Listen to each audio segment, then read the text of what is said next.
kept pushing on, but then you went too far.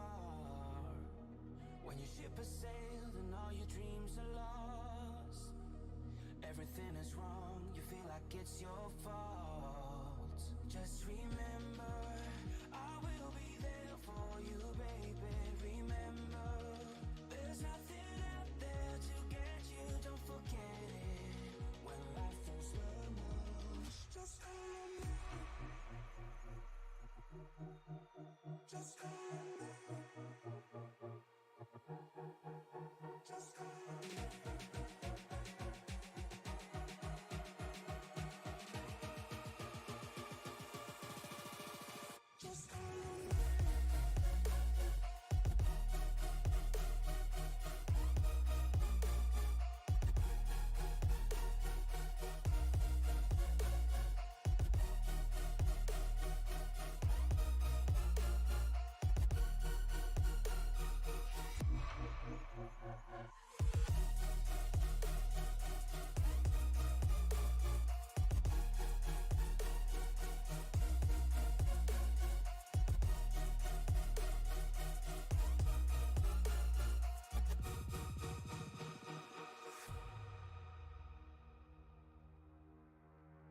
You're stronger now than you ever been. You gotta leave now, it's time to catch the wind. You will climb up high and look through the clouds. And when you're feeling low, I know you'll bounce back. Oh, and just remember, I will be there for you, baby. Remember, there's nothing out there to get you, don't forget it. When life throws lemons, just call me. Just call me. Just call me. Just call me.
Ladies and gentlemen, welcome to Phoenix International Speedway on the great virtual platform of iRacing. We're here tonight for the Monster Energy NASCAR iRacing League. These drivers started on NASCAR Heat, worked their way up to iRacing, and here they are. It's going to be the last race, their long and eventful season. The round of 4 here at Phoenix.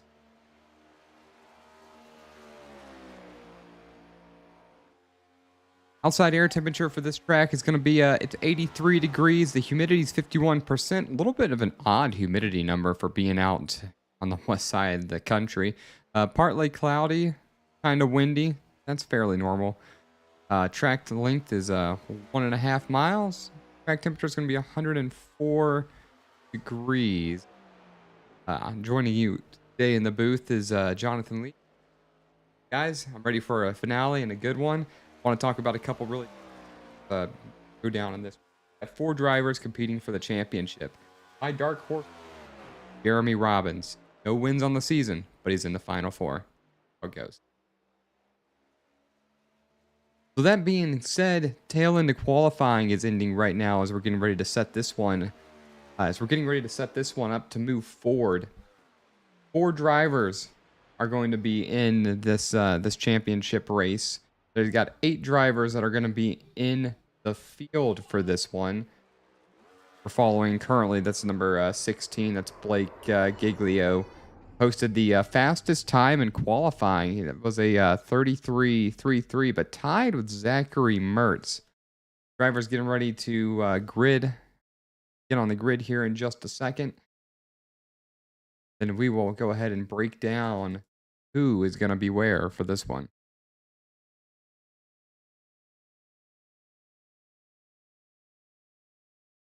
We got about a minute left until the gridding starts. One thing I want to mention about this series, or this race, going to be 125 laps, 1 stage break on lap 30. So you can expect the caution to come out on lap 30. A lot of drivers, probably the entire field, will come down for tires.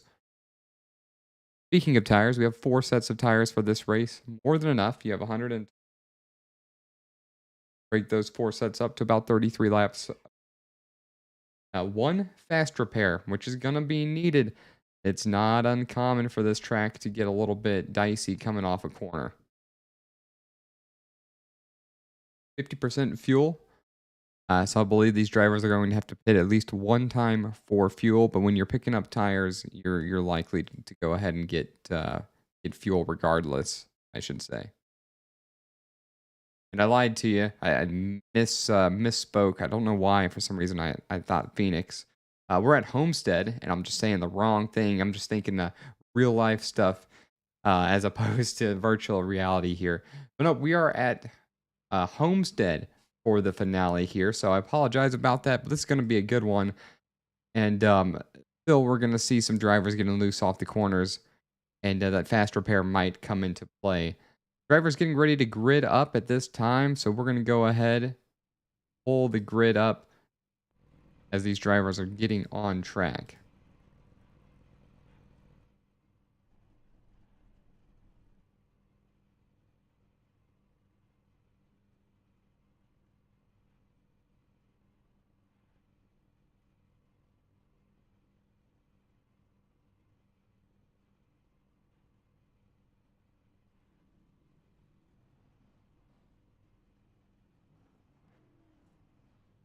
All right, driver starting to grid up at this time. Looking forward to a good one. Leading this field of 8 to green is going to be Blake Giglio. Zachary, championship 4 drivers, 4 wins on the season, is going to be starting in 3rd. Richard Mandonka in the 46th is not a championship 4 driver, but he's starting 4th at a pretty solid time. About not even a 10th slower than the leader. Richard Hurst in the number 76 starts 5th. Mason Thompson starting 6th. On the season. Curtis Ecker 7th, and Jeremy Robbins going to start 8th. Did I forget Dylan Herviton? Dylan Herviton starting, looks like 3rd for Dylan Herviton. Most wins on the season with 5. Want to mention one lap. 25 laps. The first stage break will be on lap 30. And then from there, it's going to be a shootout to see who's going to win this one.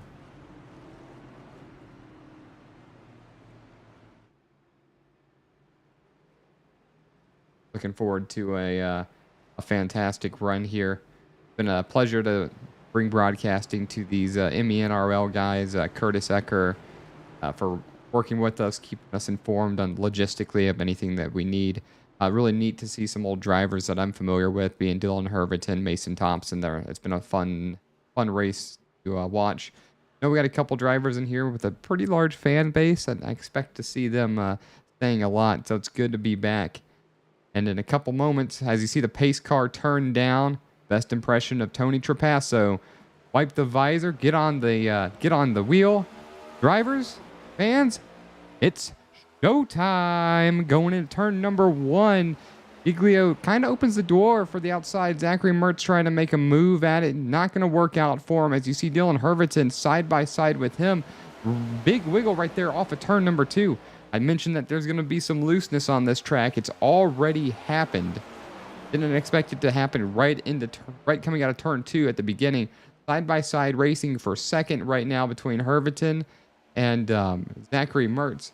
Behind them, you still got 2x2 again. Richard Hertz, Mason Thompson already even trying to make some moves. Curtis Ecker, Jeremy Robbins, a little bit further back here, about 0.3 of a second. We're going to call him the dark horse pick of the race. Really pretty 21 Ford Mustang. I really like the design on that car right there as you see it come by. Back to the front, number 16, Chevy Camaro, Ally Chevy Camaro, Blake Giglio. He's already out front by 0.3 of a second over the three cars battling really for second place. Zachary Mertz has the position now.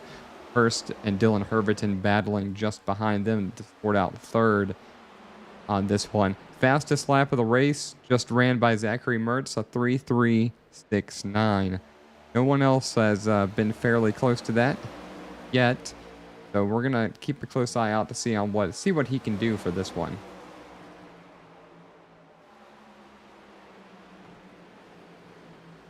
Another really cool machine right here, number 76 of Richard Hurst.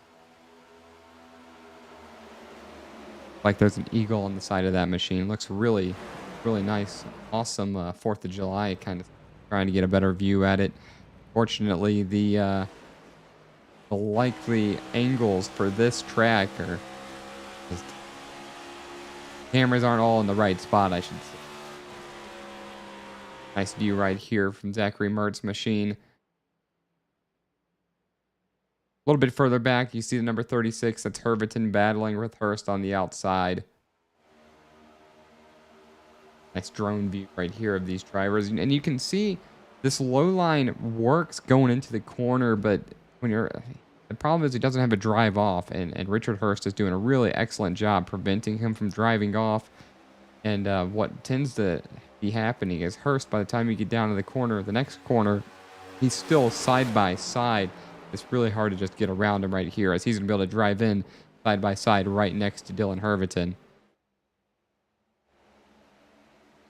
You pretty much throw a blanket over a majority of the field. The only driver, really no drivers have checked out. I was going to say Blake Giglio sort of separated himself, but it's still only 0.3 of a second. Herviton trying to make a move. Like they sorted that out with Richard Hurst. Might have gotten a little bit loose, and we missed it just a second ago. So battle for second is between Herviton and Mertz. Quick update on the points going into this one. All the points were reset to 4,000. But we can talk about the stats for these drivers. Dylan Herviton, so Dylan Herviton, 5 wins on the season, 9 top 5s, 15 top 10s, 56 stage points, 7 stage wins, 22 playoff points, and 437 laps led. You know, folks, I'm hearing that there is a special guest in my ear, and I'm kind of excited to bring him into the show with us. He's also a massive part of SRM and a bit better at the broadcast aspect than I am. So if you guys, without further ado, let's welcome James Riles, the regular producer for this show, to the booth. James, it's good for you to be here early in this one, only lap 8 of 125. Yeah, I'm excited to be here. Absolutely. It's gonna be a good one. So far, so good. It's looking like Blake Giglio coming in, kind of being the ringer right now, but the 81, just all around great racing. These folks are ready to rock. They came ready, and we got some extra folks in there, but the battle for second looks absolutely wild here. John, tell me about what you've seen so far. Well, nothing that I haven't seen anything that's too out of the ordinary so far. You see drivers trying both lanes, the high lane and the low lane, and neither have really prevailed just yet. These races, shorter field, I should say, but the drivers are all pretty well together. There's not a giant spread as far as who can do what, I should say. And that makes these races a little bit more fun because they don't really get too separated as we're watching these go on. Yeah, absolutely. And that's what I love about Homestead. You kind of got to figure your way around and find what works best for you. And that's what we're seeing here is these guys having trouble trying to find the right line and have an ability to pass there for a little bit.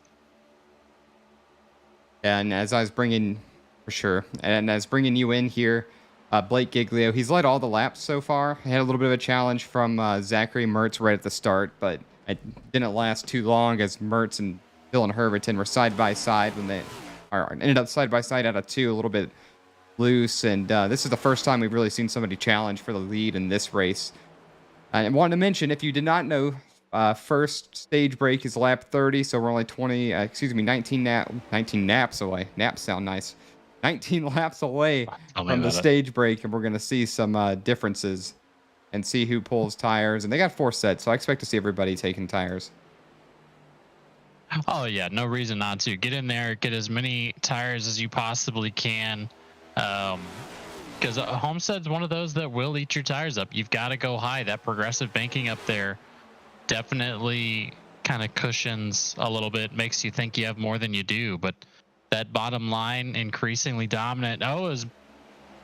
Looks like Ecker got into Giglio a little bit there, kind of showing him what's for. Unfortunately, I missed that for a second. I was trying to take a look and see who was rooting for who in this one. And yeah, I know. Thanks, guys. You corrected me twice. I accidentally said this was Phoenix. I was thinking I was in real life as opposed to iRacing earlier. And they're like, no, no, no, no. We're at Homestead. As I'm reading everything about Homestead in the beginning of this one. So that was an oops moment. But got a couple people rooting for Zachary Mertz, it looks like. And I think last time I was here, we had a large fan base for, I believe, Jeremy Robbins. I don't see them yet, but I'm sure they're going to show up. Yeah, definitely. And that's the thing about, like, I guess when you do as much broadcasting as we do, and most championships are at Phoenix, it's a nice, fresh breath of air to come to a little different place, such as Homestead, Miami. And I can't think of a better place to spend your championship week than in Miami. You know that as well as I do, John. Well, I just like seeing things a little bit different than what's the norm. So I appreciate this track a lot more than most other tracks. I don't know why, if that maybe mostly has to do with being how NASCAR ended their series for the better part of 30 years. Maybe not 30, 20 years, and now we've changed it up a little bit. So it was always nice seeing the end of these races. And nice track, we would know. So it was kind of a nice surprise when I realized the error that I kept reading, that this was Phoenix and not Homestead, and was actually Homestead, because I like this track, and this is a fun track to mention and talk about. Like you mentioned, the progressive banking at the top makes it really difficult to get a drive off the corner if you're the car on the low line, but the low line is great for trying to dive bomb and get in front of somebody, but you got to be able to slide up in front of them before they pull back side by side with you, which we've already seen a lot of that since you joined us 8 laps ago. I've been seeing that with Zachary Mertz and Herverton, as Giglio's now back to third, as Mertz and Herverton, probably the championship favorites, are up to first and second now. Yeah, absolutely. Herberton out 0.2 of a second on Zachary Mertz as Blake Giglio trying to get up there. Mason Thompson there in fourth. Richard Mendonça in fifth. And Jeremy Robbins, he's trying to play spoiler from the back, an unlikely member of the Final Four, but he's been pushing, he's been consistent, and he showed up to the races and made it to the championship 4 and was able to put that on the old resume. And who knows, if Herverton and Mertz keep battling the way that they are, you've got an opportunity. That's the good thing about having some folks that aren't in the playoffs show up for them here. And again, we appreciate those guys. But also appreciate you watching at home. Caribbean Cowboy says, let's go 36, Dylan Herverton. Zachary Mertz got a little bit of a shout out. They did remind you that we are not at Phoenix. Again, folks, if you do so many broadcast as we do. It kind of becomes second nature. But guys, be sure if you are watching, hit that like button. That helps the metrics of the race and everything. We don't make a dime off that, but it gets these drivers and these sponsors out in front of some more folks. So that's what we do. Like, share, comment, all that stuff. Tell us why you're here. We'd love to see it. As the battle's still heating up, Blake Giglio trying to come in and play ringer. Gets Bass Mertes on the bottom. See if he's going to be able to make it stick. I don't remember seeing Blake Giglio the last 2 times that I believe I did the series. Have you seen him before? It sounds like you have. And the first thing I noticed was I haven't seen him before. And then he was on the pole. I'm like, okay, but we got something new. Got a part-time driver that's going to be kind of fun to watch and might be able to mix it up with these championship 4 drivers and see what happens. So this has kind of been fun to see. Absolutely. And a shout out for Zachary Mertes in the 02 4 Mile Productions. We've talked to him a lot post race. So that vehicle is looking awesome. So appreciate the sponsors out there. But yeah, Blake Giglio, he's driven, I believe, 1 or 2 races in the beginning of the season. He came in, he's actually one of the guys who got Dylan Herviton and Curtis Ecker over to the iRacing platform. He's a pro driver in dirt also. You can catch him Monday nights racing the World of Outlaws Sprint Car Championship Series. So he's coming in to play ringer. He's coming in to try and get the bounty we put out on the top non-playoff driver to finish this thing. So we'll see if he can pull it off. I believe... Oh, there's trouble. Oh, 81 gets in the wall. In front of the 0-2 is Zach Mertes. No caution. Oh, that's there probably will be. That's going to be brutal. Trying to jump back and take a peek at it. There Yellow's it is. out. Caution is out. Mason Thompson getting into the wall. Looks like no damage on that composite body. Very interesting. I don't see a lick of damage on either vehicle. That's hard to believe based on the impact that we just watched right here. Well, John, that's because I was watching the replay because I'm not doing production and I forgot that. So I thought I was watching live.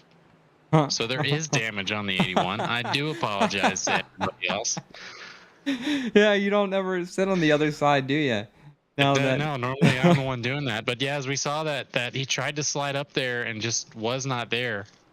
That's definitely a toe link issue. That is absolutely going to cause some issues on the 81. I believe we have a fast repair here, though. Yes, 1 fast repair for all the drivers, 4 sets of tires, 50% fuel. What I'm curious to see, though, is this going to count as the stage end?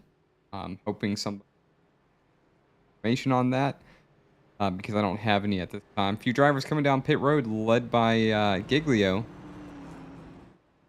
course, Mertz comes down. Mason Thompson still out on the track. He's a little bit farther back. He'll probably be coming down pit road, I assume. Yep, there shortly, here since he he was that trail car. Let's go ahead and talk to Curtis. So Curtis, tell us about the stage break. When are we going to see it? You'll see it at the end of lap 30.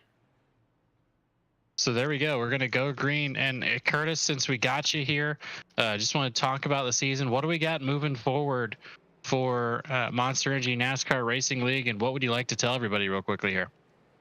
Well, we're going to be starting to run recruitment races on probably Wednesday nights. I think the league will be switching to Wednesdays. But the whole month of December, you can catch us doing recruitment races and hopefully be ready to start season 2 and the beginning of January sometime. Absolutely. Well, Curtis, tell me how can folks get a hold of you if they're interested in racing in the Monster Energy NASCAR Racing League? You can find us on Facebook at MENRL Series, or search us, well, pretty much on any platform at that. Absolutely. Well, again, man, congratulations on making it this far, and good luck on the next season and finishing it here at Homestead. All right, thank you. There you go. Yeah, that answers our question. So we're going to see a short shootout to lap 30. I kind of surprised by that. I expected them to call this one, but I guess you can get 4 more laps in. It'll make this kind of interesting. Looking at pit stops, it looks like perhaps 2 drivers only took 2 tires. No, I would say nobody took 2 tires. I see Fuel, and it looks like and Curtis Ecker probably took 2 tires. Might be the only machine with 2 based on the pit stop times. Yeah, as they're lined up here, pace car lights are off.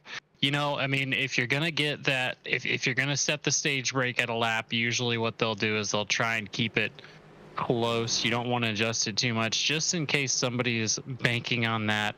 You just go with the black and white lap 30, and I like it. So we'll see how it's going to shake out for Herviton. He's got some fast people behind him, and now everybody's bunched back up, and this track has warmed into itself. So let's see what happens as the pace car is going to take the dip down pit road. 36 Dylan Herviton has the advantage on everybody else. He's going to take off here. Bad restart from the inside, the outside. Richard Mendonça gets a huge jump. He's got Blake Giglio in that Ally 16 machine on the inside, but Dylan Herviton going to win the day on the restart, the high side, fading back. There's already trouble back there. I'm showing Hurst and Mertz. I saw them both in the back corner. Just spun out in the middle of the track. No caution for this one. They were right in the middle of the track, so I'm assuming iRacing believes that they're going to be able to get going, and they're doing so right now. Herviton out front 0.3 of a second. Could go back and try to see what happened with Hurst and Mertz here. It happened quick, and I figure it was part of that bunch up and that slow restart. Oh man, I don't know if they even touched. Yeah, a little bit of net code there, and then they had to stare each other in the face. But yeah, unless another car is approaching the stopped car there, iRacing's not going to throw that caution. They're thinking they're out of the way. There's no harm, no foul. So they're going to race on. They're very lucky for them that that stage break's coming up in a couple laps.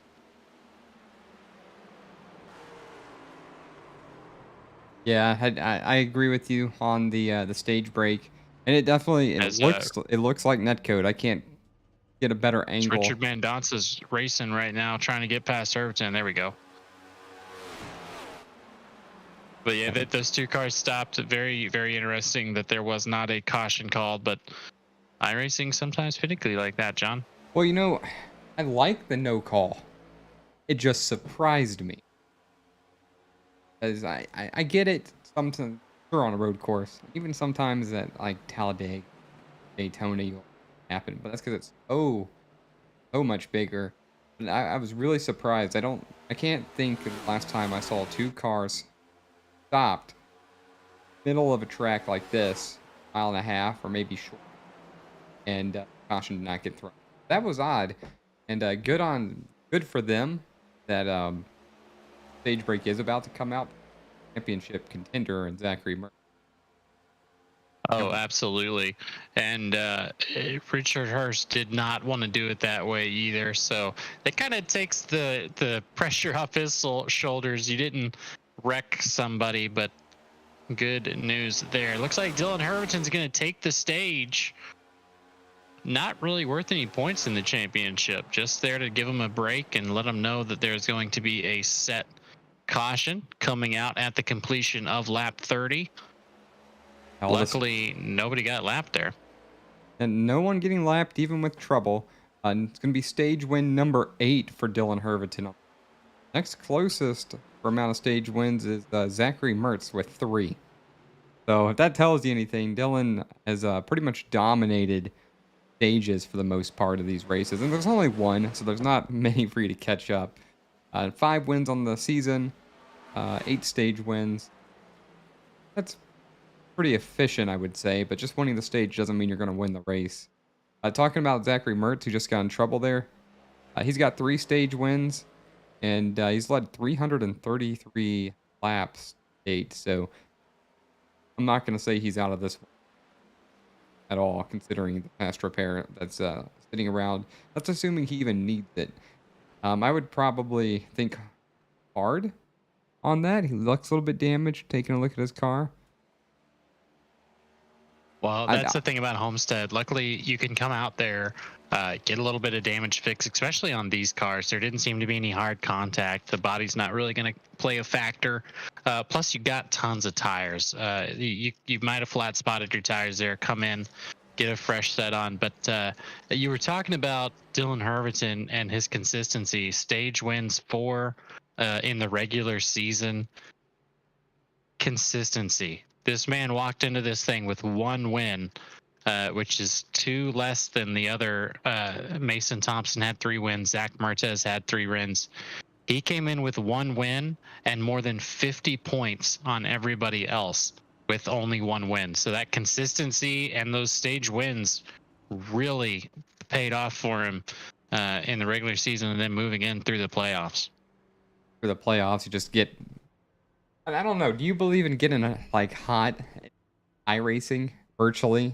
Like it's a phenomenon in regular sports, or I shouldn't say regular sports, but in racing and in football and in baseball. But do you believe in that in a virtual landscape? Do you think that's a trait of competition or a trait of reality in general? Oh, absolutely. These guys, and it's just like anyone else. This is why this sport is so amazing, because you can get the triples up, get your VR on, get your wheel and pedal set up that costs just about the same as the real thing, and you're in the car. The way iRacing has done it, you're the driver, you're experiencing the same thing that the pros are. So to say that, to be able to get that momentum and get plugged in, it is definitely psychology of sports, and it is psychology of iRacing as well. So that's something that you can carry forward. Same thing with getting cold, John. Yeah, I guess I've definitely had some cold slumps in this kind of virtual competition before, as in reality too, and see that a lot in sports, and especially in racing. Teams that you don't expect to have trouble just can't seem to get going, or something always goes wrong every single race. I guess that makes sense. I've definitely been a part of a league before, probably a year and a half ago. And the season be over, because I'm not one of those drivers to not show up every race, but every single race something just goes wrong. So just like, can we get to next season, just restart, and you have a better opportunity again. So. Yeah, absolutely. And that's why we're broadcasters here, as they're down to 1 lap to go, 16.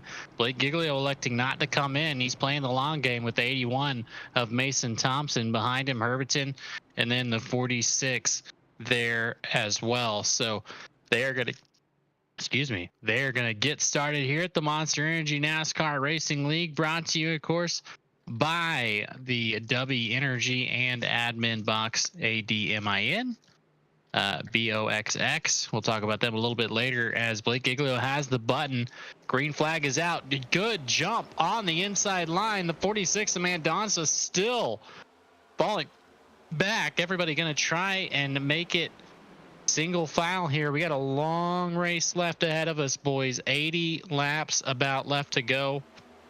90 laps, I'm sorry, left to go here in the Monster Energy NASCAR Racing League Homestead Miami Speedway finale. I just want to know why the falling back on these restarts kind of keeps occurring. It's happened a couple times now. I wonder what it is. And well, what we can do, John, is we can once everything settles out, we can go on to him during that restart and go on board and see if it's a gearing issue, because sometimes in these sequential gearboxes, it's hard to get right in that sweet spot where you can get the perfect shift, or these other guys may just be quicker on the draw. They may have that little shift knob. They're able to slap it into second, third, fourth, just a little bit faster than other folks. It's the funny. 81 gets a little bit sideways down there. Go ahead, John. I'm going to say, funny that you mentioned that as well. He flat out cut Richard Mendonça off right there, or Mendonça, excuse me. I remember you correcting me the other day. Yep. Mendonça. No worries. It's, the only reason I know it is because he texted me before Daytona and he said, "This is my pronunciation of the name. You better know it because you're going to be saying it a lot." And he went on to win that race. That's awesome. Talk about calling your shot. Anyhow, something that I have heard very strong iRacers talk Oh, about. There's some trouble right there. Wow, that could have been really bad.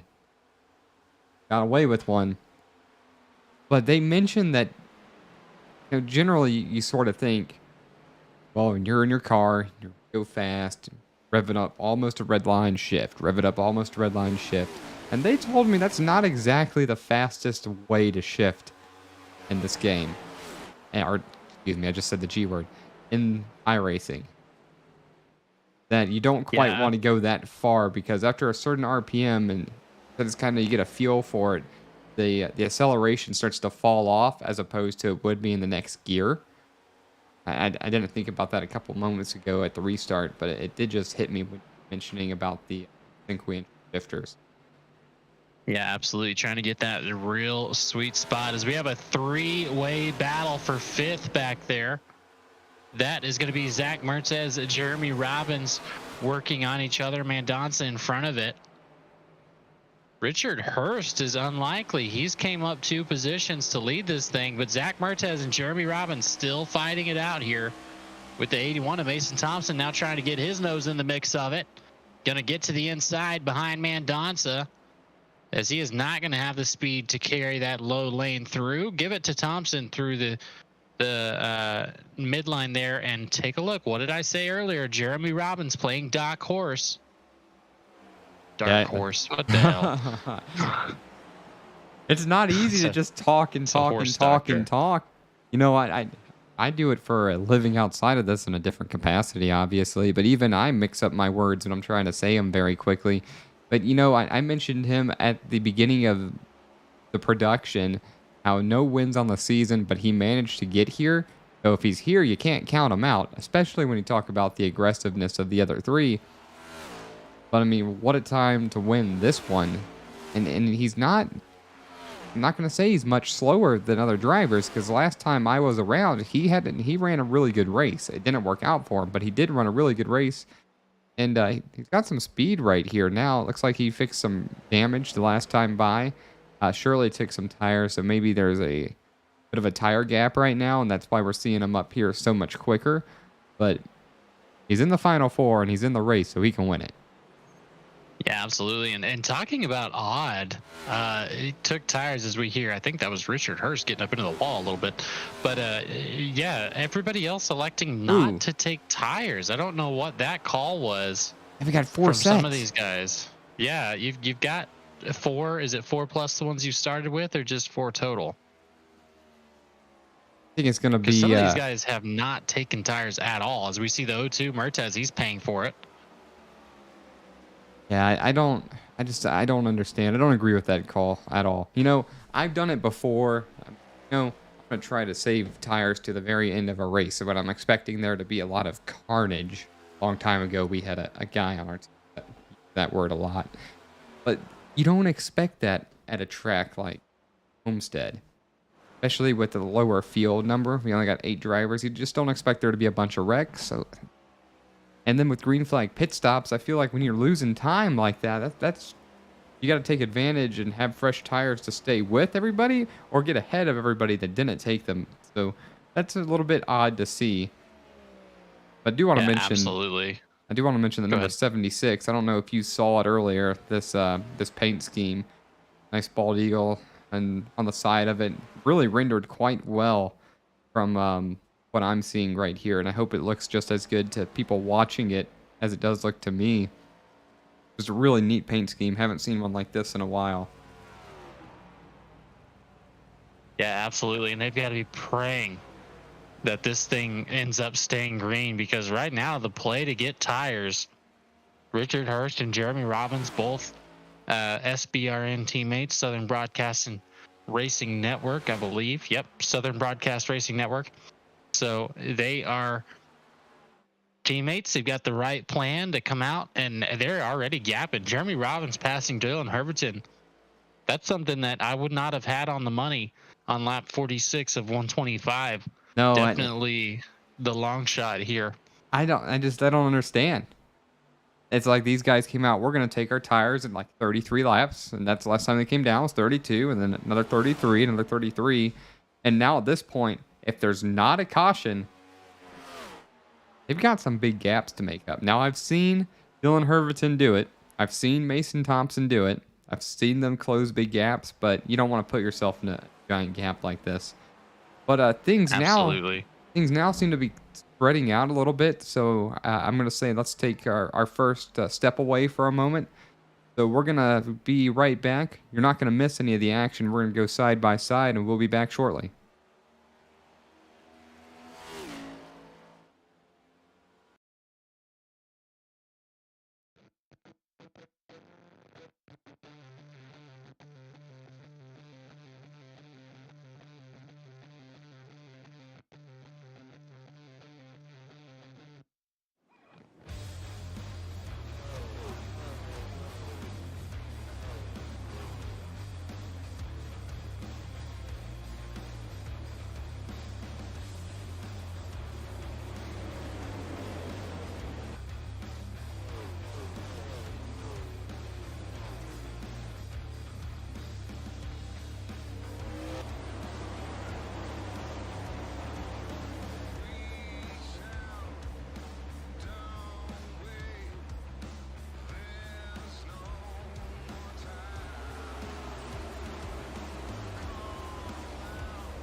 Ladies and gentlemen, back now with you here at Homestead, Miami for the MENRL Racing Series.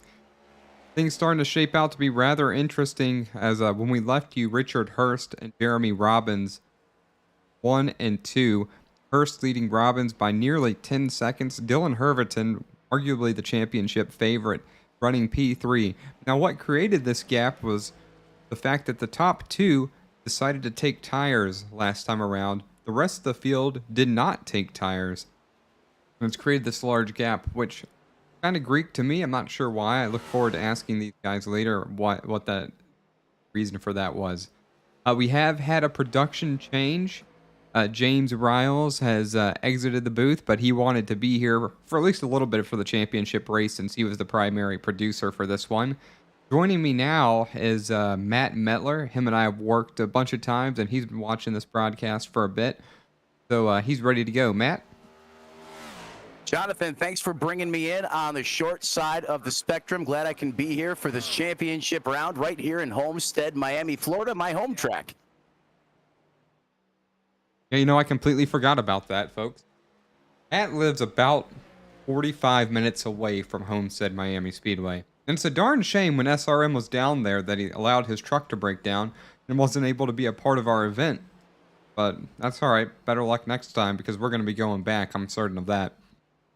Yeah, that wasn't a breakdown. That was an epic grenade of the bottom end of the engine. I scattered its remains all over Interstate 95 South. That was not a fun day or evening. No, that was rather unfortunate. But anyway, let's get back to this race as we're almost halfway. Lap 6, coming to 61, or 61 now as Richard Hurst just took the line. 125. Last pit stops, first through 6 on lap 32. 50% fuel. I'm expecting to see pit stops in the next 10 to 15 laps. Now, this is my best guesstimate, but that's when I'm expecting to see them. I think everybody's going to take tires. Richard Hurst and Jeremy Robbins, they just don't need a caution to happen. They need to get on pit road clean and well and not too slow.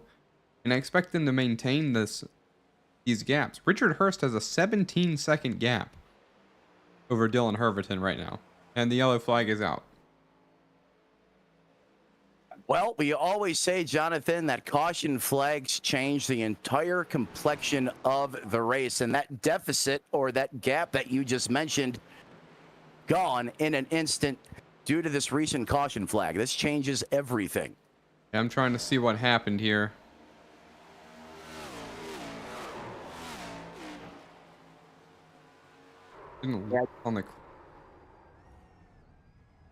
Yeah, I didn't happen to catch it real time, but this replay should tell us what happened here.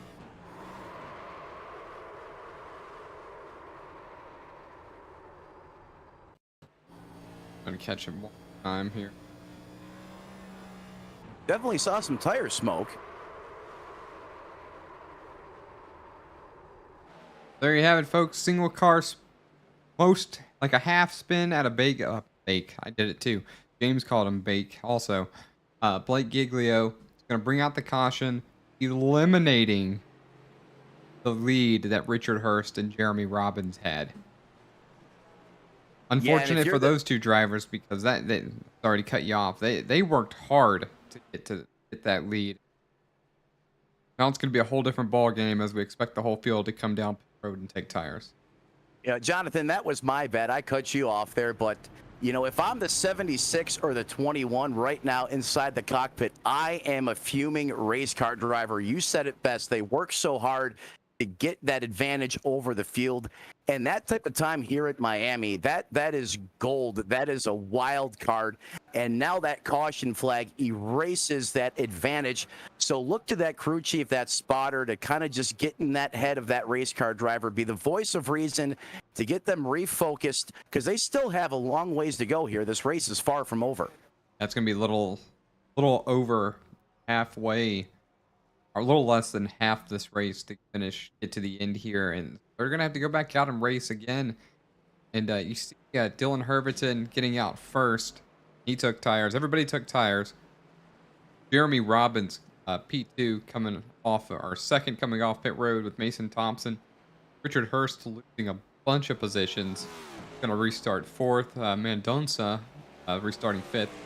Curtis Ecker should be sixth. Giglio is coming off of pit road now as well. Zachary Mertz is still on the track. Mertz might stay. Going to end up being our new leader here.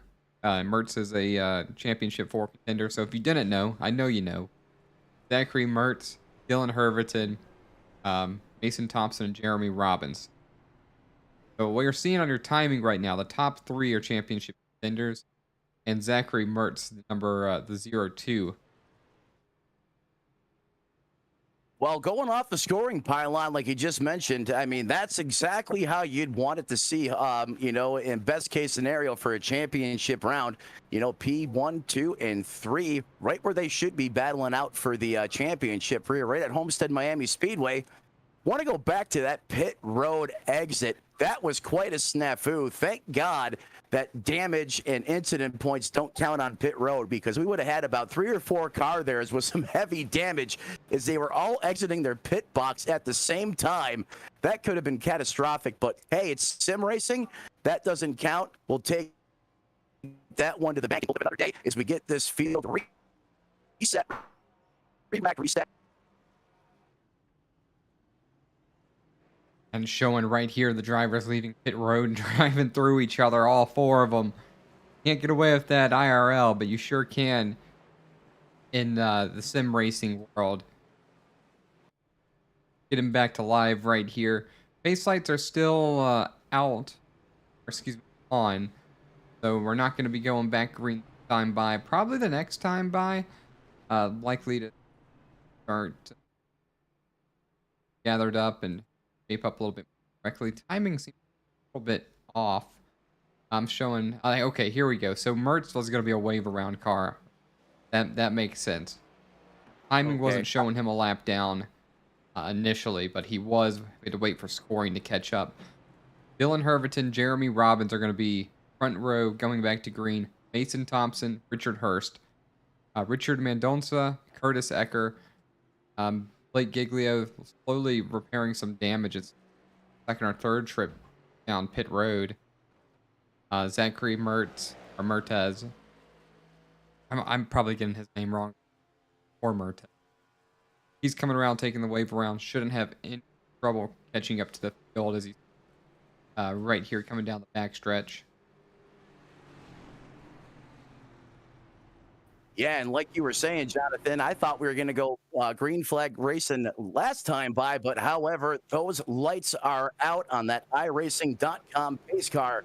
You know what that means? These drivers are going to have to reach up there, pull those belts tight one more time, get that firm grip on the steering wheel as that pace car is going to get ready to make that hard right-hand turn off of pit road. And here we go, Jonathan. We are restacked. We hit the Geico restart zone. Dylan, the 36 machine, he is putting his foot through the floorboard, coming up through the gears in that sequential transmission. The 81 is going to try to sneak a peek outside. He just doesn't seem to have the momentum. That 36 machine embracing his inner John Force on the restart. He's going to retain P1 as we're heading towards you. And Jeremy Robbins way up the racetrack on the restart. Going to go from second to fourth, possibly losing more positions. Richard Hurst looking to the top side also.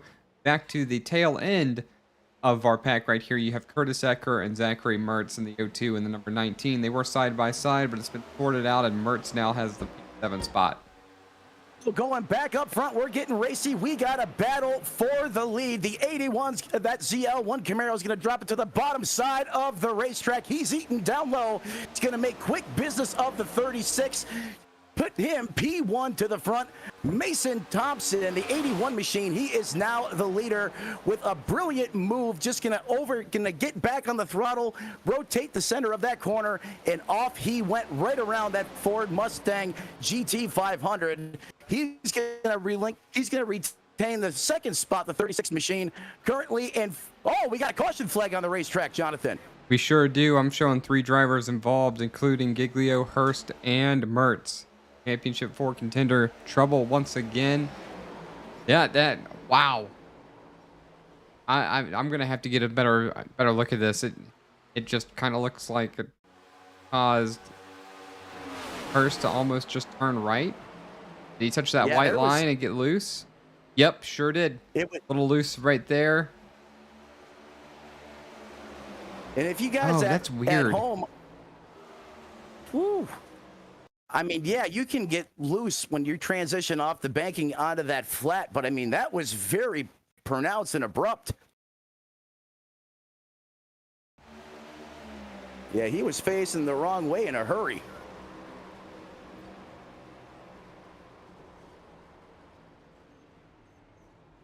Also looks like someone had some issues getting onto pit road there. They're a little slideways on entry. Yeah, it looks to me like Richard Hurst thought he had a little bit more room. Giglio was there. And that's going to take 3 machines out of our 8-car field. And I think this is the second or third time that Zachary Mertz has had trouble. They only have 1 fast repair. I don't know if he's taken one or not. I'm going to assume that he has. But I don't know for sure. And judging by the fact that he's on pit road now, 25 seconds in his stall, I'm going to say he no longer has a fast repair. So I'm not going to say... I'm going to second... All right. No, I'm going to second you on that, Jonathan. He's definitely on what I like to call the damage repair clock. That jack would have certainly came back down by now if he had a fast repair to use, which I'm certainly... I know for certain he has one in the bank right now. But here we go again. The old saying, cautions breed cautions. And once again, we're under caution out here on the racetrack.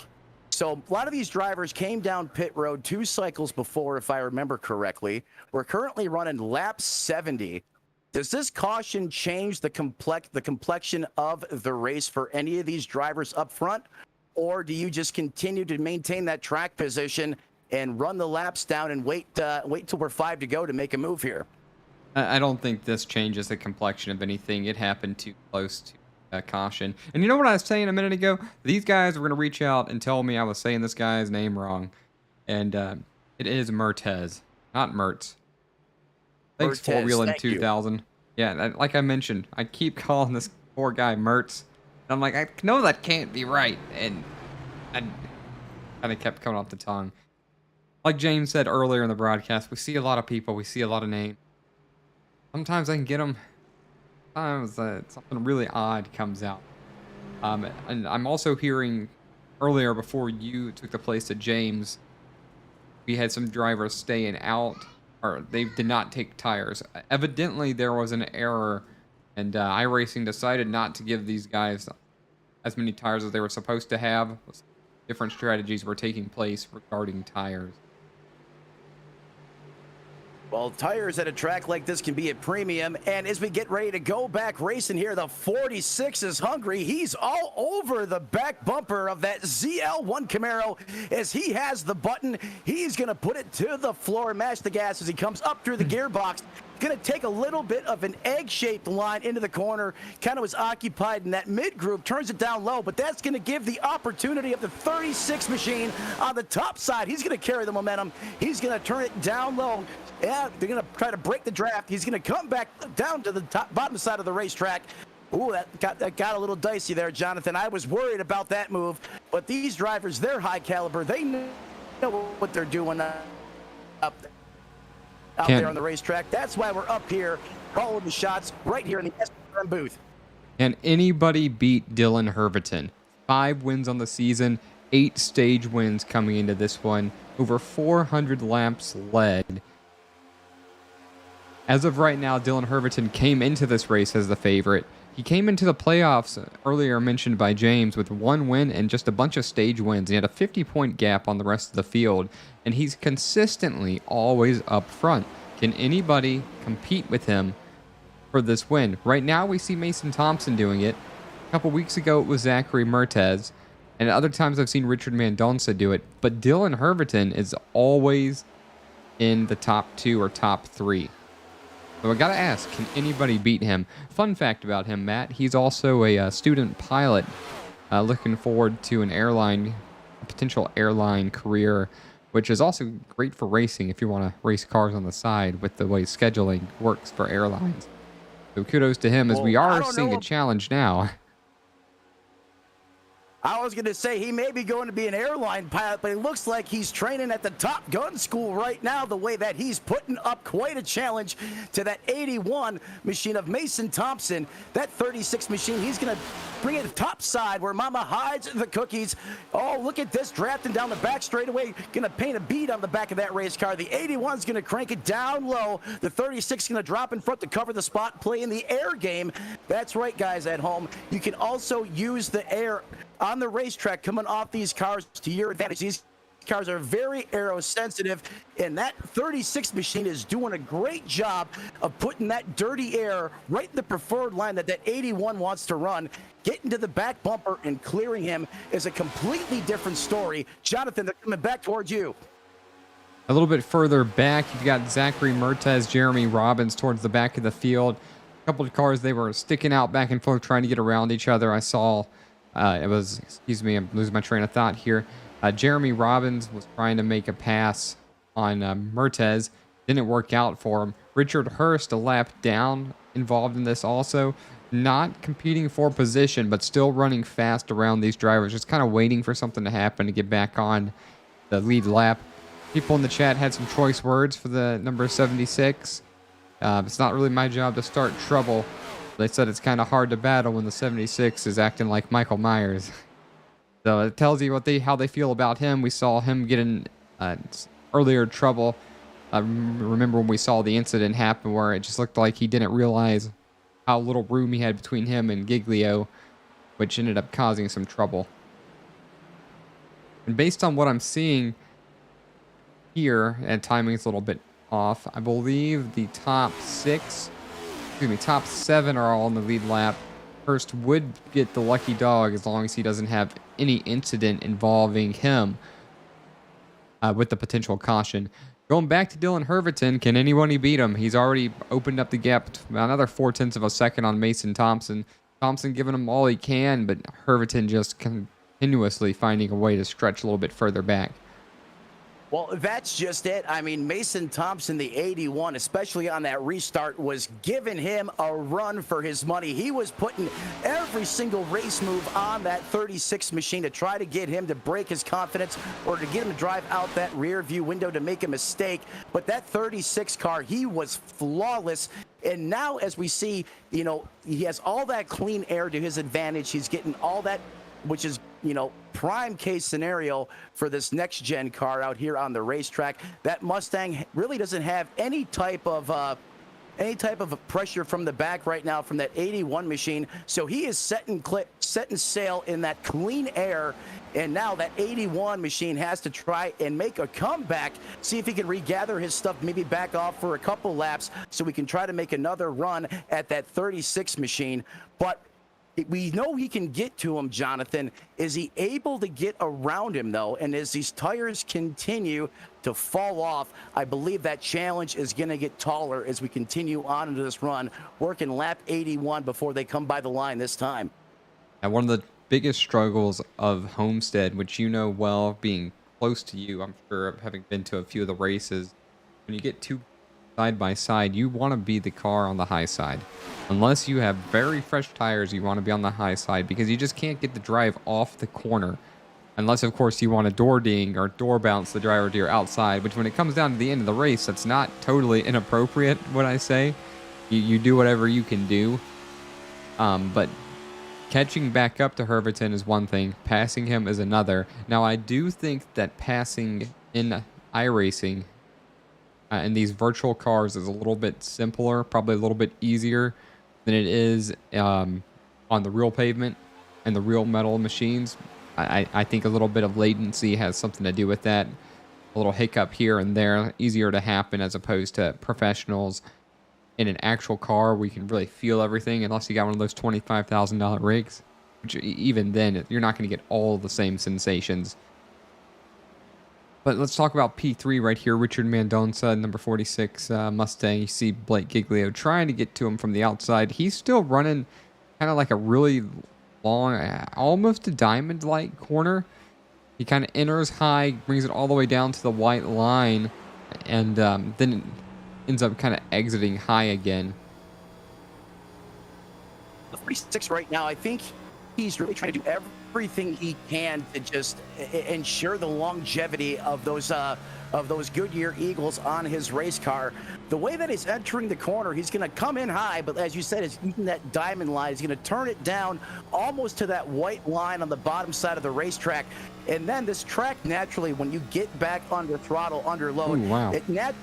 that car naturally wants to pull it back out to the wall. So that's going to give him, substantial tire advantage if he's able to continually run that line over the course of the run. But how about that? I mean, it got interesting there for a minute, Jonathan. That 16 and the 46 almost came together.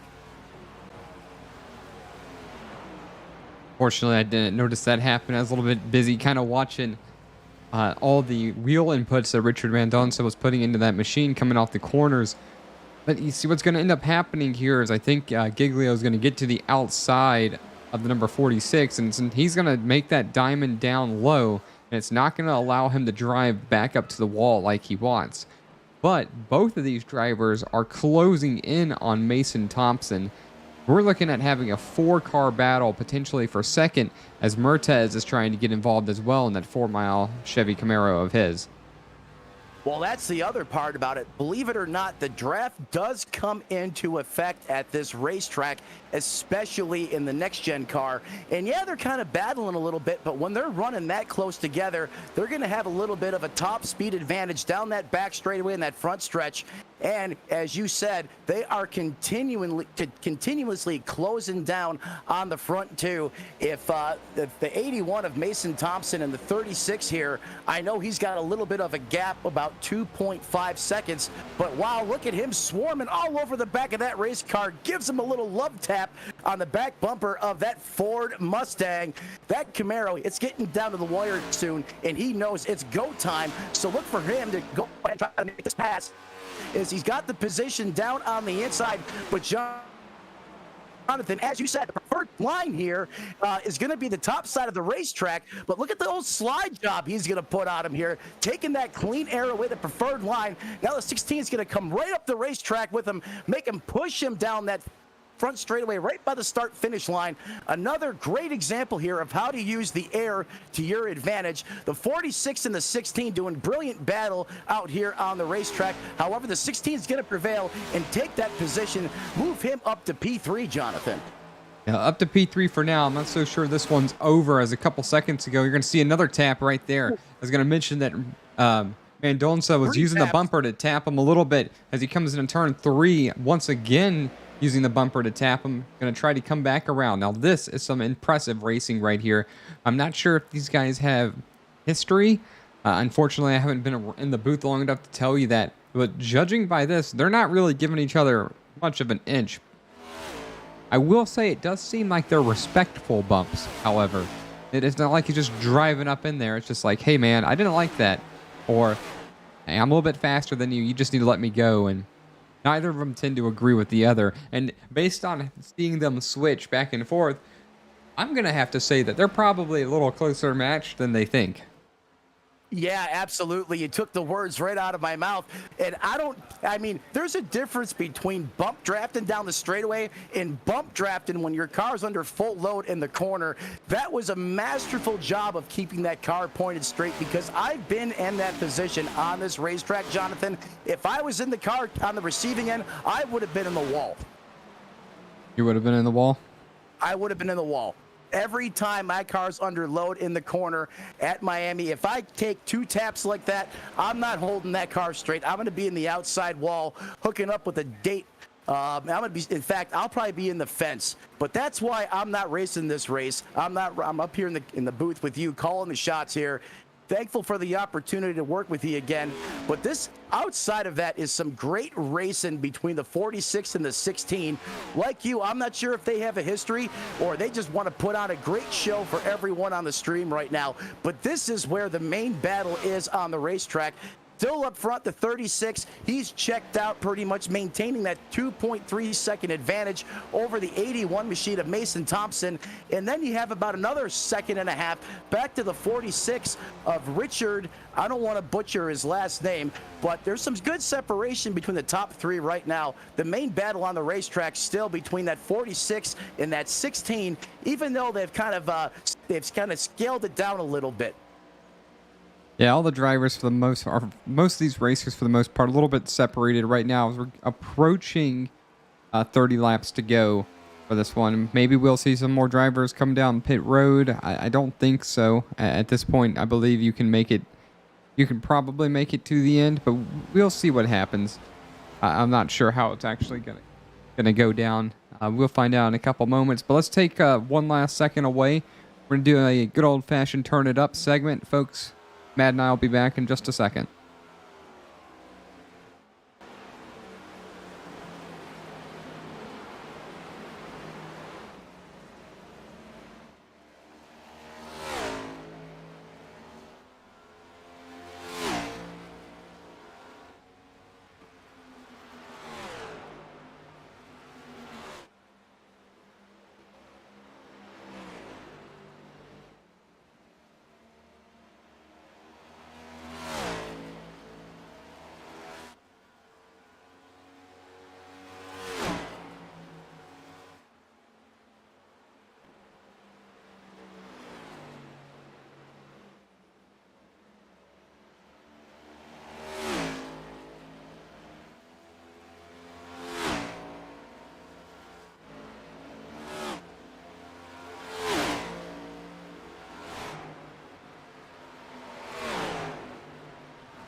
All right, ladies and gentlemen, we are back right here. SRM, myself, Matt Metler, followed in the broadcast booth tonight, right by my side, Jonathan Leach here, back at Homestead, Miami Raceway, championship round. That's right, we're going to crown a champion here tonight. As we're getting back to the live racing action, Jonathan, how about the show? The 16 and the 46 continue to put on the racetrack. This is where the action's at. Ezra decided to come down pit road, it looks like. Yeah, we mentioned a second ago, none of these drivers can seem to separate themselves, or these two drivers cannot seem to separate themselves. And you see one dive down pit road, the other one quickly follows him so they don't lose pace. Excited to see how these pit stops turn out, because this could be the separating factor. Which one of them is faster getting off pit road? We just saw they're the same speed getting off pit road. And you know, I noticed that right there. You're going to see right here. I'm thinking that Mendonca's going to get off a little bit in front. Yeah, the 36 had a better entry into the pit box. But wow. Look at that. Look at that. The exit. I mean, having that preferred pit stall time and time again. You see that at Miami in real life. And I believe that. Sorry, and I didn't mean to cut you off, but you can see Mendoza really trying to drive up to the back bumper of Giglio right there. I think Mendoza might have felt like he could get off pit road a little bit faster, or that exit road just a touch faster. We're going to keep a close eye on this one as the leader is in pit road. Leaving now is Dylan Herviton. Mason Thompson leaving just behind him as well. Yeah, so now we have service underway on pit road. That's the hot spot out on the racetrack. But Jonathan, interesting enough, the third and fourth place cars, they got on pit road and off pit road together. So a little bit of a tandem there.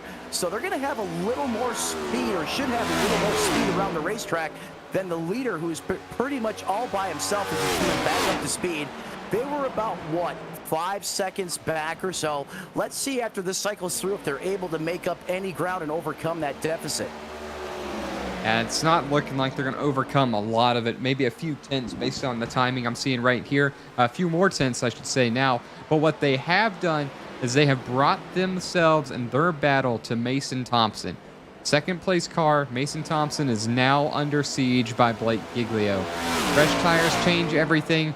Got 25 laps. At this point, you've got to decide, do you go hard now or do you kind of wait it out a little bit? But if you wait it out, you may not be able to get back to these guys after the fact. So interesting to see what's going to happen. Now, if I'm Richard Mendoza, I'm going to let these two in front of me battle for a couple laps. I don't think I'm fast enough to get to Dylan Herviton to win this race, but I think I'm fast enough to finish second. So I'm going to sit here, kind of conserve my tires, and hope that these other two guys duke it out a little bit and open the door for me to go by on the high side, potentially. I'm really curious to see how this is going to shape out here in just a minute. And they did. They closed the gap by about half a second on Dylan Herviton. Yeah, half a second. Yeah, that's time on the racetrack, except when you got a 4-point in front of it, that's just not going to do it. So from my perspective, this is Dylan Herviton's race to lose. He's put himself in position. He's been running up front all night. But like you were saying, Jonathan, that's potentially in the catbird seat as we're watching the 16 and the 46 continue to exchange business back and forth. Potentially, at 16, he's probably in the best spot right now as he's getting to utilize that draft off the 81 machine and not burning up his tires as much to stay in front right now. So if I'm the 16, I'm going to be patient right now. I'm going to use some mental toughness here. I'm going to listen to my spotter, listen to my crew chief, and just let these laps wind down. I know he's in front of me, but I got to just trust my gut instinct here that saving these tires are going to let me come by him the next 5 to 6 laps. Let's see if that unfolds out here on the racetrack. But right now, this is the mental side of racing that sometimes we forget to talk about out here on the racetrack. It's not always the driver in the car per se holding it to the floor. It's the other mechanical factors that come into play, and having the patience to let that fall into place. Let's see if that can happen right now with the 16 machine. Yeah, we sure will. Last time by, Thompson was about a tenth and a half slower than first, third, and fourth. Still has about a half-second gap over Giglio right here as he's trying a new line. Giglio trying to go down to the bottom. Thompson's kind of running more of, we're going to call it the Mendoza line. That's the number 46. He's running up high a lot. Especially in the earlier aspect of the runs, and see him start arching a little bit more so as it goes on. That time by, though, Mason Thompson was by far the fastest driver on track. So he might have been waiting around a little bit, and the gap for him is less than 4 seconds now. Maybe he has an opportunity to chase down Dylan Herviton. He's been the only driver so far in the second half of the race that we've seen remotely be able to run side by side with him. Well, I'll tell you what, if he keeps running the 33.48 that time by compared to a 33.63 out of the leader, oh, that's going to be close, Jonathan. If he can keep that pace up and start to catch the draft off the back of that car, as he broke through the 4-second barrier, now only 3.847 seconds behind the 36 of Dylan Herviton. If he can keep that interval up, I think he'll catch him with about 5 to 6 laps to go. But that interval's not going to keep up. Dylan Herberton's just too fast. Thompson's very fast himself, but that interval's not going to stay the same. And by the time that Herberton realizes the gap is closing significantly, he can either A, turn it up a little bit, or B, just maintain and know that Mason Thompson's giving it everything he's got. And Thompson's going to fizzle his equipment out a little bit faster than Dylan Herberton, who's at this point really just managing the gap. At that time by there, the 36 ran a 33.72 compared to the 81's 33.59. So the 81 still running substantially, faster lap times out there on the racetrack. And that's also beginning to, that's reconciling with the deficit out there on the racetrack, now down to 3.66 seconds. Let's take a look back at the 46 of Richard, I don't want to say that right, Mendoza? Mendonça, pretty close. Mendonça, Richard Mendonça. You mentioned the Richard Mendonça line, and the more I watch this car on the racetrack, the more I'm falling in love with this man's line. It's incredible, isn't it? I never would think to run Miami Homestead in this manner, but he's making it work. It's incredible. Well, I mean, you see it happen on the real track, but in iRacing, it's just so hard to actually judge how far you are from that wall, because your depth perception is not as well when you're looking through monitors or virtual reality as it is seeing it. But he's running it just like they do. He's literally 2, 3, maybe a foot off that wall. And I've seen him closer than a foot before, and that's quite impressive. Yeah, he's looking like Kyle Larson in the 6th gen car out there on the racetrack. Oh, he may have just kissed it with the back quarter panel of the race car. A little wiggle out of that machine, but these composite bodies on this next gen car, that'll take that no sweat. But he is literally, at times, you could barely put a piece of paper between him and the wall. And right there was a great view of it kind of wrapping that wall there also. It's just not enough to get back up to Giglio, but it really is fun to watch. I want to mention the gap's 3.4 seconds. It actually went back up just a touch. Thompson last time by was a little bit faster, but this time by he was quite a bit slower, almost 0.2 of a second. Probably ran it in a little bit harder. I think the interval's done. I think it's going to be about as close as he's going to get with 13 more laps to go. Yeah, I agree with you here, Jonathan. I'm looking at the lap times here, and he probably just gave it everything he had on his equipment. Those tires are probably hot, starting to give it up. And I think we're going to start to see that interval possibly go back the other way. But you can't discredit the effort that the 81 of Mason Thompson made out there on the racetrack. He certainly gave the 36 everything he had. He did not make it easy for him at times. And that is a clutch race car driver in that 36. Did not crack under pressure. Time and time after restart, that man prevailed. And he's currently #1 for a reason right now. And every single phase of this race tonight where he was able to adapt and overcome is the main reason why he's sitting out there P1 right now. And just consistency is key, and I hate being that broadcaster that brags about people, and I don't want it to come off like that. But about 2 years ago, I was involved in a racing league with Dylan Herberton, and this kid struggled. He was not very good. He's come a long way, and he's gotten really competitive. And some people think of this more as a video game, less as competition. But you were in my inbox when I accidentally called it a game earlier. I mean, this is competitive, and so Dylan's put a lot of time in on this. Put a lot of time in everything he's doing outside of iRacing also, and it's shown up. He's gotten better, and I think that's really cool to see. And also Mason Thompson. Mason's always been a very fast iRacer, and I don't think I could even hope to touch him at this point. And he's going to end up just short, barring anything odd happening, as the gap's now about 4.6 seconds now.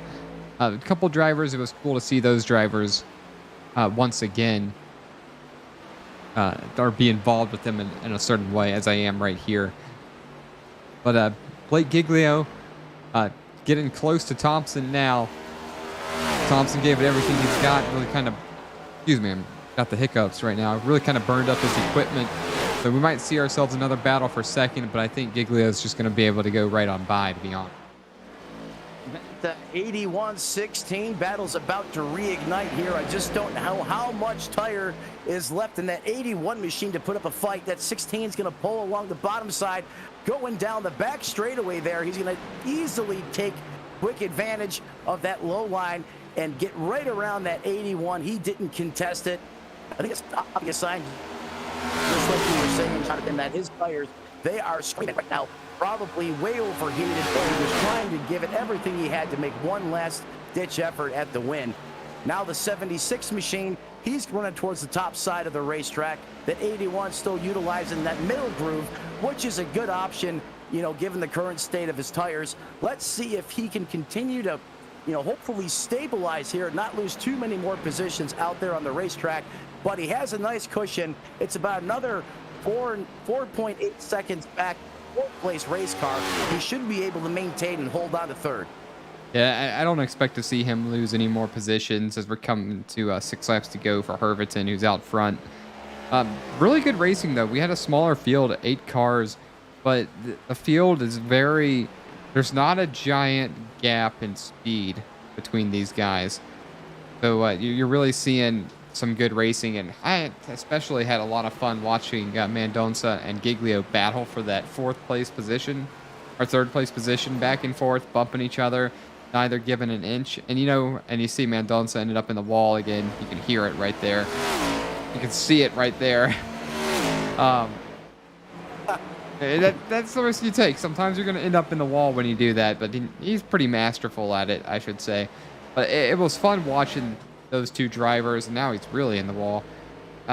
Sorry to cut you off there, Jonathan. We just had a big tail kicker out of the 81 there, Mason Thompson. That car's right rear tire is used up right now. He is hanging on for dear life.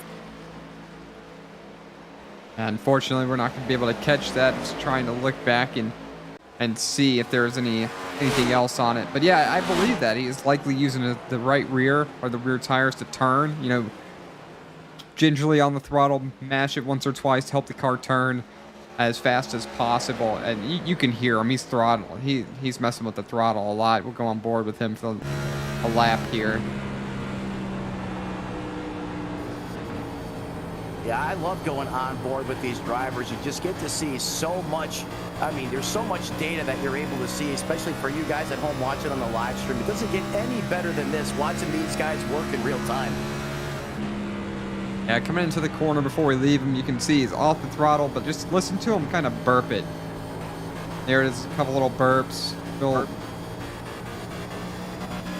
And a little loose right there even. And then now back full throttle. Has to get out really early in order to get this thing to rotate around the corner. Well yeah, and that's the thing with this racetrack. Turns 1, 2, 3, and 4 at Miami Homestead Speedway are not the same. And when your rear tires are shot on this racetrack, when you're running that middle groove, as you take the apex of 3 and rotate into 4, there's almost like a dead zone in the racetrack. Oh, trouble! There where your car, bingo, right there. That car just gets super free, and you really got to wheel that thing to get it straight.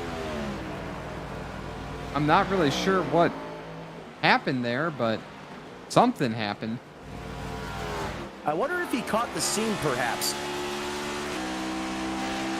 Maybe so. Mendonça staying away from that high lane now.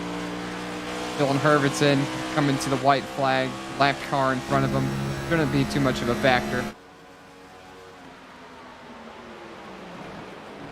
White flag is out for Dylan Herverton as he's on his way for his 6th victory. He already won record-setting 8 stages, and when he won the stage earlier, led a majority of these laps as well. Blake Giglio is going to finish P2, led a bunch of laps early on this one, but for 2/3 of the race, it's been all Dylan Herviton and that Zippo Ford Mustang coming out of turn number 4, right up to the wall. Herviton is going to win the MENRL Racing Series championship at Homestead Miami Speedway in a dominating fashion. Yeah, you can't dominate any more than that, man, right here in the Orange Country state of Florida, South Florida, here at the Homestead Miami International Speedway. That man right there was clutch this evening tonight. Great execution in all phases on the race. That man didn't even falter on pit road. In fact, his pit stops, at least that I was from myself watching the broadcast until now, were lightning fast. Congratulations to the 36. Job well done. You deserve it, man. Yeah, really a lot of fun to watch him as you're going to see him start burning it down here. Lots of virtual smoke. Shame that we're not like 5D yet, where we can just pour this through the computer and you can smell the rubber being burned. But this is pretty cool. Yeah, the smell of that rubber when you're sitting right there at the start-finish line or on top of the box on pit road, it hits you the same every time. It intensifies the visual effect of what you're watching out there on the racetrack all race long. This man knows how to put on a smoke show. He's still burning them down. He's going to blow the rubber right off the rims, Jonathan. He's, well, 6 wins on the year, a lot of them in the playoffs. He's no stranger now. He's had a lot of practice week in and week out with just this one series. Here in a couple minutes, though, we should be able to get a word in with him. Giglio, I'm hoping, Mason Thompson. And we might try to get a word in with Curtis Ecker or Jeremy Robbins if they are available. Could try to check right now to see who's free to discuss with. He's still out there celebrating, and rightfully so. You said it, man. 6 wins in the playoffs. I mean, people talk about becoming the bull. There's no better example than that. I mean, when you win 6, I don't know how many playoff races they had in this series, but when you win 6 races, that's going to be tough to beat. Oh yeah, most for sure, and he's proven that very well here. We'll give these drivers just a couple more moments, and we're going to try to start with Mason Thompson. Going to be runner-up in the championship. He came into this race with 4 wins. He's going to finish 3rd. Really gave it his all to challenge Herviton for the victory, and it just did not quite work out. So, Matt, give me just a couple moments, and or ladies and gentlemen, give Matt and I just a couple moments, so we'll be bringing Mason Thompson in.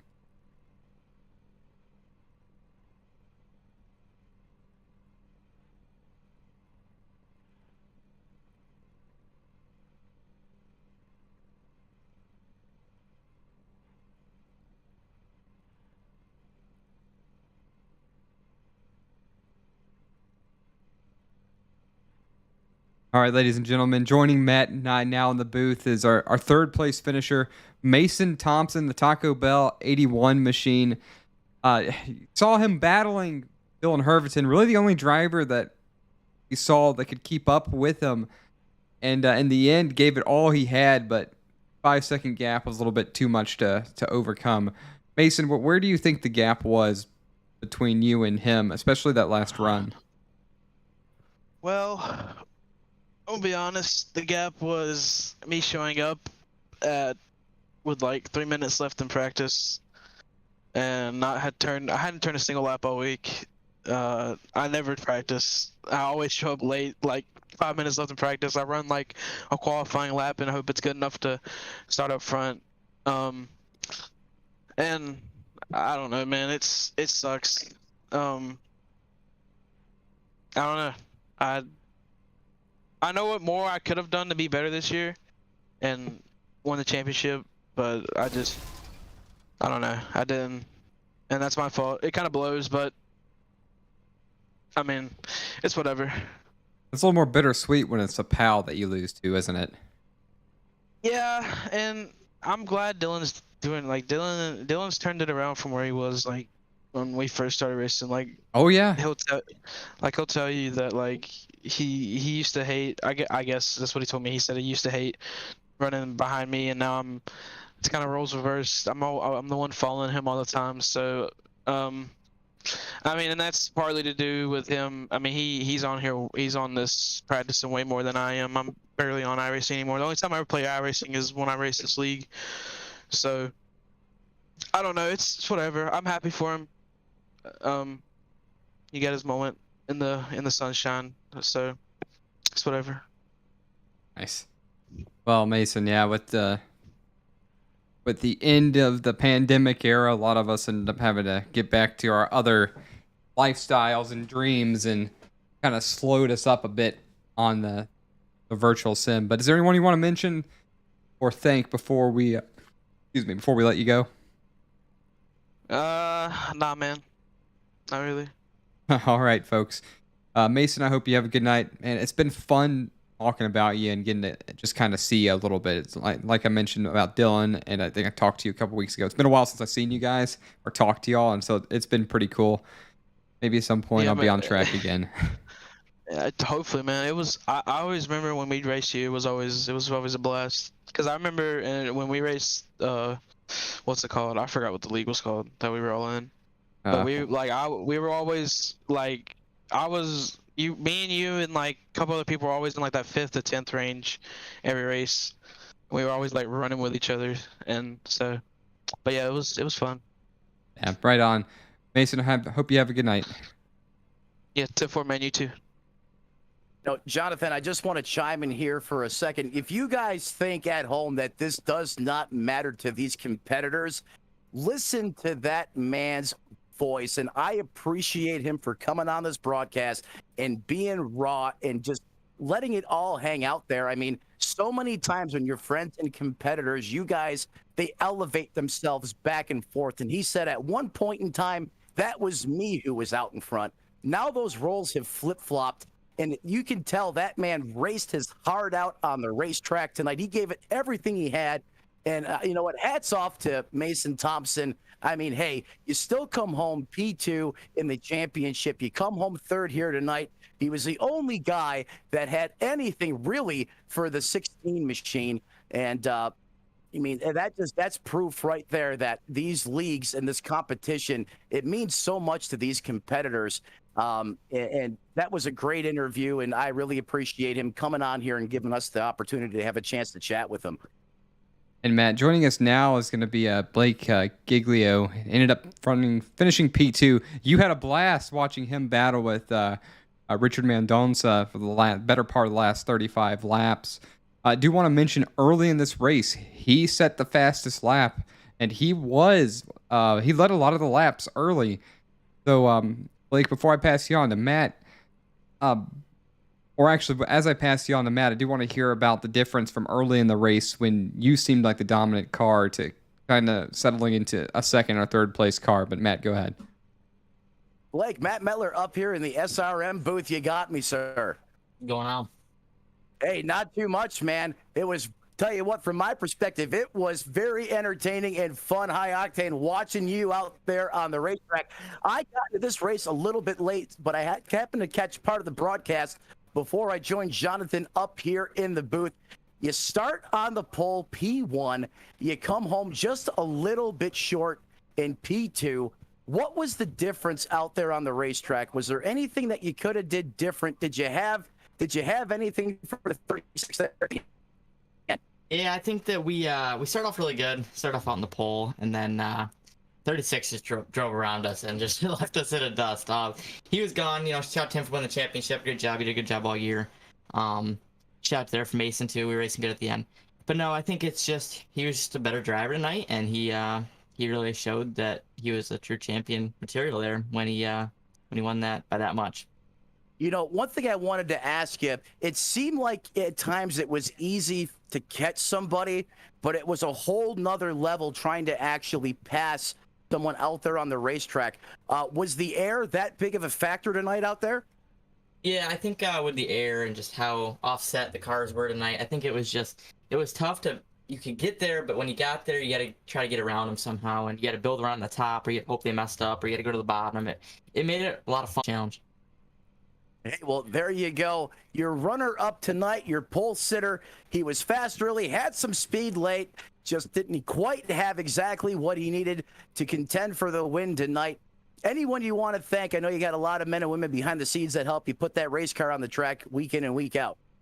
Yeah, shout out to whole league in general. Shout out to Curtis for everything they've done. Shout out to you guys for broadcasting SRM as a whole. They do a great job with all the other broadcasts. I have M9 Performance. They're not in the car, but I got M9 Performance. I got Low Drag Esports, CDC Racing, VGR, Jake Swanson Technology. Just everybody that is on there and helps us out every week and gets stuff to the racetrack. Well, there you have it, ladies and gentlemen. Your second place podium finish here tonight, the 16 of Blake Gigliano. Jonathan, back to you. All right. Well, Blake, before we let you go, sir, is there anyone you want to mention or thank before we send you on your way? Awesome showing. I had a lot of fun watching, just like Matt mentioned. Yeah, man. Shout out to everyone, like I said. They do a great job. The end scenes help me with everything, not just here, but on the dirt scene. So shout out to all them, and gonna keep on digging. All right, Blake. Thanks for being here. We appreciate you. Hopefully we'll see you again. Yep, thank you. All right, Matt. Now the last thing to do is to go find Dylan Herverton and talk to him, and just kind of see what his thoughts are and what he thinks. In fact, something else we can do is we can let's talk to Jeremy Robbins. I see him available actually. He was one of our possible, or not possible, I should say. He was one of our Championship 4 contenders. So we're going to bring him up here and try to get a couple words with him. So give us just a few moments.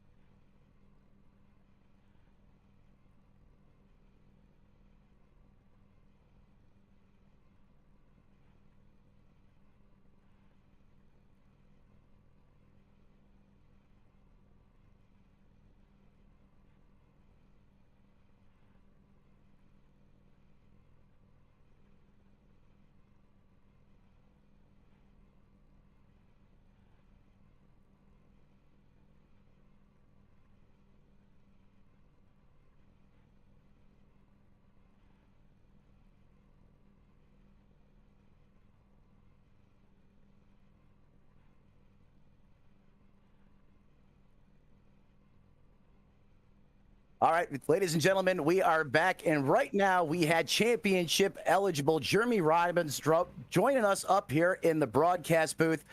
Jeremy, looks like you ran into some trouble here, unfortunate trouble here this evening.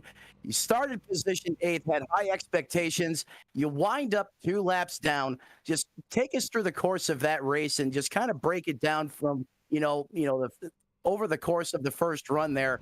Looks like you had some speed, but then you got into some mayhem out there on the racetrack. Yeah, we had it planned out. Nobody took tires, and we did. We was able to gap it. Was hoping little amount of cars that we had, we wouldn't have any cautions come out, so kind of gap them and stay ahead of it. But it didn't work out that way. And our last pit stop, I just took gas and held on to some tires just in case it did, but it backfired. So that's just why the cookie crumbled for me. Just being up here fighting these guys, even being in the top 4, knowing that I'm always in a broadcast booth and never race. So that's a feat in myself right there. Yeah, you know what? And you're no stranger to the broadcast booth, and we appreciate you being up here. To be championship eligible, that means, hey, you had to do something right over the course of this season. But, who do you want to shout out to? I know you got a lot of men and women that work hard to help you week in and week out with that race car. Well, I'll give a shout out to that teammate, Richard. He kind of keeps me calm on some things. And I'm going to give one out to Dylan. He gave me some pointers throughout the season. So much due respect to him. That's why he gets near me. I just kind of get out of his way instead of us putting him in the wall and getting a caution to get me some new tires. But, it is what it is, man. I've had fun. And, Curtis runs him and Chris run pretty good league. So there's always next season. So we'll be back. That's right. There's always next season. And would it be fair to say that a lot of these drivers, necessarily come to your aid at times or just help you be better as a race car driver out there on the racetrack, share information, things like that? I pester them more than they come to me, but I've had a couple that's actually saw me struggling on track and like dropped in. Hey, what are you having at here? Turn your steering ratio to here and change a little brake bias here and see if that helps you. And it does most of the time. Yeah, and myself, I'm that guy in the leagues that I race in. The guys that are consistently faster than me, I will blow them up and make them give me an answer. So always a big tip of the hat to the guys that that helped you over the course of the season as well. Well, gentlemen, there he is, the fourth place, coming home fourth place tonight in the championship. Thanks for joining us up here in the SRM booth. Jonathan, back to you. All right, folks. So that was Jeremy Robbins, and Jeremy, once again, thanks for being a part. It was fun watching you. I was really hoping that strategy was going to work out with the tires because you guys had one heck of a gap, and unfortunately, it wasn't meant to be. But hopefully, we talk to you again sometime, and appreciate you guys racing and the input time to time in the middle of the race. Sure, we'll see y'all next season. I sure hope so. All right, now it's time. Time to go after championship winner and Dylan Herverton. Now that, Matt, it's time to talk about a dominating performance in the playoffs. Dylan Herverton is now in the booth, joined up here on this frequency. Dylan, dominating playoffs. Definitely the favorite coming into this race. Walk us through it. No one could touch you, and the fans knew it. That was freaking. It shocked me. It shocked me. Like, I have no words right now. Like, that was very shocking to me. To just, like, I went out and practiced a decent amount, and I didn't really feel confident. I was like, dang, like, this car gets really loose after like 14 or 15 laps. It's going to be a handful to drive. Like, I'm worried about wrecking the car. All those things you worry about being part of a championship going into a championship race. And, we got into this race, and it drove exactly like how I practiced it, and it definitely worried me. But I feel like when you're practicing and then when you actually go and do the race, in the race you don't want to wreck, so you're a little bit more calmer with the throttle and not turning the wheel as much, being patient with it. And ultimately, I tried to run hard, and I tried to run conservative at the same time, and it just worked, man. I was like, there was moments where I felt like I was driving too hard, and they were going to drive back to me, and it just never happened. So we had something for them that they didn't have for us today. So it was definitely crazy to me. Like I said, surprising. It shocked me. The field just didn't show up. I mean, I don't think it was as much of the field not showing up as you were just consistently fast every lap after about lap 10. However, I will say, I thought for a minute that there was going to be some trouble, and then a timely caution with the second place finisher getting loose there closed the gap. But I mean, we're 15 seconds behind the leader, and that's a big gap to cover. Yeah, but I feel like we would have been able to get that back. We took so the race, we came in thinking we had 4 sets of tires, and when I was 15 laps into that first run, I looked at the tires and saw there was only 3, and I started doing the math, and I'm like, if we pit at lap 30 every time, although it might set us up pretty decent for the end, it's not going to make me comfortable as I want. So everybody did the same strategy mostly, except for the 21 and the 76. They took tires. Everybody else stayed out without tires, and I was able to drive away from the guys behind me, and they drove away from me. But I feel like if that would have stayed green, that it would have been more beneficial to those of us who stayed out, because it was only like 30 laps on fuel, so we probably would have had to make a fuel stop with like 5 or 10 to go. Right. And I would have been able to make up that time. So. Something that I would like iRacing to implement, and perhaps there's a reason for this, and I just don't know. I'd like to see tires be like interchangeable. Oh yeah. You got 16 tires, and you could put 12 of them on the right side. That would be a nice thing to see. Although, to tires in That- iRacing's not a good idea. Yeah, to me, I would like to see the implement of scuff tires, so we could put our scuffs back on. That way, like I could run 10 laps and then put a new set of tires on. Maybe when we're on like lap 40 or 50 and I'm short on tires, I can put my scuffs on and run those for 20 more laps. It's like I would like that, but ultimately, this isn't about what we need implemented. This is about Homestead, Miami, this great league that everybody that put on here, Curtis, all those guys, they did a great job this season. I wish there was more people that would show up to races. There was a decent amount before playoffs, but when playoffs started and the guys that didn't make the playoffs, they just didn't really show up, and it left about 8 to 10 of us run on a weekly basis. So it kind of sucks, but overall, it was just a great season. This season started on August 2nd, and we've been racing every Tuesday since then. And from the beginning, me and the 81 of Mason Thompson and 46 of Richard Mendonça, we're all very close friends, and we wanted something to do on Tuesday nights, and we found this, and it was definitely a great thing to implement into our fun that we have, and overall, just happy to come out here and be able to run with both of them. Sometimes beat them. That's what really makes me happy, because Mason used to always be the one that would throw the towel over us, and we would struggle and be ask ourselves what's going on, why is this happening, like what are we doing wrong? And this next gen car suits my driving style so much, and now they're all asking me that question, so it's kind of nice. But yeah, man, we're champions now, so it feels good. It feels really good. Roles reversed between you and Mason Thompson. It's kind of cool to see things come around in a circle. They might reverse again, but yeah, congrats, Dylan. I don't want to say I had any doubts, but I wasn't going to call you my favorite going into the race.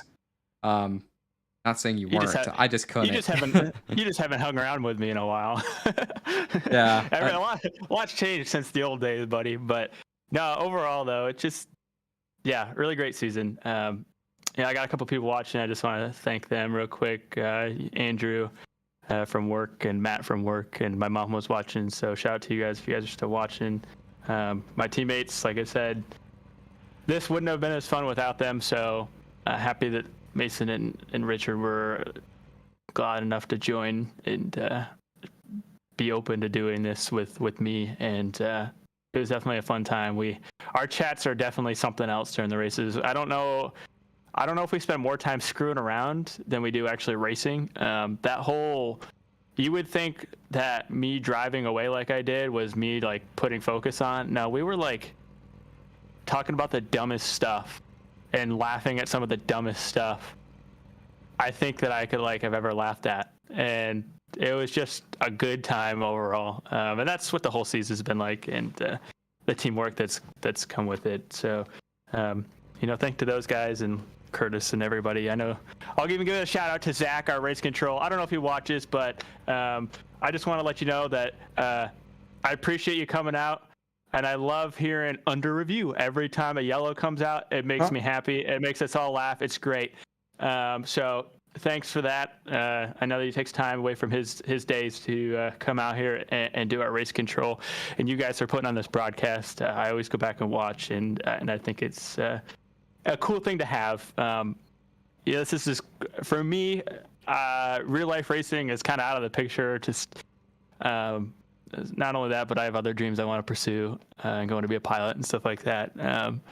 So for me, real life racing, this is as close as you can get to it. So coming on here and be able to run with some great guys and being a part of things like this and being able to run up front and contend for championships and contend for race wins, it's unbelievable. So I know that me and you, John, we know each other pretty good just from racing back in the days too. So it's a small community, but it's a great one for sure, and a lot of fun as always. So yeah, that sure is.